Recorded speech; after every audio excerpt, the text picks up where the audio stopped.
L'édito politique sur Europe 1 avec Le Figaro. Bonjour Alexis Brézet. Bonjour Dimitri, bonjour à tous.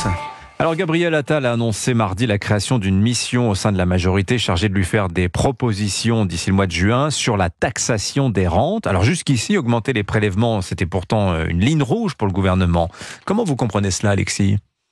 Comme tout le monde, Dimitri, je comprends qu'on se moque de nous. Enfin, les déficits sont abyssaux. La dette est hors de contrôle. Les agences de notation nous guettent. L'État est incapable de faire la moindre économie et Gabriel Attal a trouvé le coupable. Ce pelé, ce galeux, c'est le rentier. Et oui, parce qu'il n'a pas bonne presse, le rentier. Dans l'imaginaire collectif, c'est un sale type, le rentier. C'est pas l'entrepreneur, svelte et sanglé dans son costume étroit, qui risque son capital pour créer de la richesse et de l'emploi. Ce n'est pas non plus l'honnête travailleur qui vit de revenus durement gagnés, ce revenu que lui procure son activité de salarié, de commerçant ou d'artisan. Non. Pour nos politiques, le rentier, c'est l'avarice du père Grandet, c'est les comptes d'apothicaire de César Birotteau. Le rentier, c'est le bourgeois qui s'enrichit en dormant.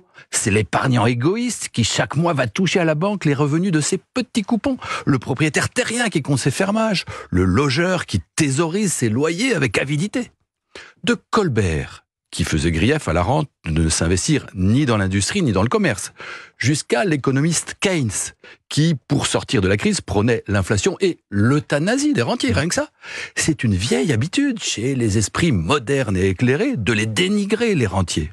Et Emmanuel Macron lui-même a fait campagne contre eux en 2017, lorsqu'il a opposé, rappelez-vous, la rente immobilière à l'économie réelle, avant de transformer l'ISF en impôt sur l'immobilier, cet actif réactionnaire qui a le grand défaut de n'être ni fluide ni mondialisé. Donc, en s'en prenant à la rente et en ouvrant la chasse aux rentiers, on peut dire que Gabriel Attal inscrit ses pas dans une longue tradition de mépris technocratique. Mais alors concrètement, Alexis, cette taxation, sur quelle rente va-t-elle porter et qui va la payer ? Ça évidemment, Dimitri, c'est ce qu'on ne nous dit pas, et puis c'est ce que nous allons découvrir progressivement. Et c'est là, quand il va falloir sortir des clichés, des caricatures, que les choses vont se compliquer. Parce que la rente, c'est pas uniquement les méga profits de quelques producteurs d'énergie qui auraient indûment profité de la crise ukrainienne. La rente, c'est quoi ?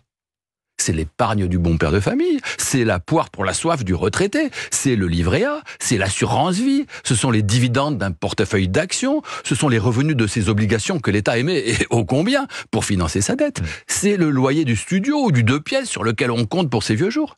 Vous verrez. On trouvera même au sein de la mission parlementaire de brillants esprits pour ressortir cette vieille idée que le propriétaire qui a acquis son logement à l'issue d'une vie de travail et d'impôts, qu'il bénéficie d'une rente puisqu'il ne paie pas son loyer. À ce compte-là, les rentiers, c'est vous, c'est moi, et ça fait beaucoup de monde à l'arrivée. Tout cela vont être taxés. Alors là, aujourd'hui, on nous joue le contraire. On nous dit qu'il ne faut pas prendre au pied de la lettre les paroles du Premier ministre, qu'il s'agit seulement de donner un os à ronger aux députés macronistes hostiles à la réforme de l'assurance chômage. Mais que la ligne n'a pas changé, que bien entendu, on n'augmentera pas les impôts des classes moyennes, ni de ceux qui ont travaillé toute leur vie. Mais demain, quand la pression des agences de notation et donc des marchés sera plus forte, ce sera une autre chanson.